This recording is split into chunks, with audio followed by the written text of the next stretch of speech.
Abalang-abala pa rin sa pangangampanya ang mga tumatakbong senador para sa Bilang Pilipino 2025. Narito ang report ni Mean Los Baños. Nag-motorcade si Senator Bongo sa Lanao del Norte ngayong araw. Sumama siya sa inspeksyon ng Pangil Bay Bridge na isa sa mga flagship programs ng Duterte administration. Nakiisa rin siya sa pagbubukas ng bagong Super Health Center sa bayan ng Lala, kasama ang kapartidong si Philip Salvador.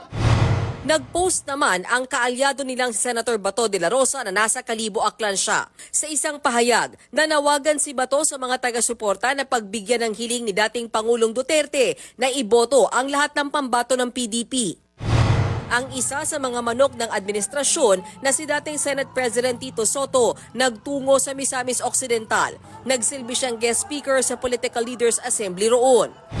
Ang isa pang pambato ng alyansa na si Ping Lacson bumisita sa Baguio. Isinusulong niya ang mas maigting na pagresponde sa panahon ng mga sakuna gaya ng lindol. Bahagi pa rin daw ng kanyang legislative agenda sakaling manalo ang pagsugpo sa korupsyon. Sinuyod ni Senator Bong Revilla ang ilang kalsada sa Quezon City. Nag-motorcade siya at namigay ng t-shirt sa mga residenteng nag-aabang.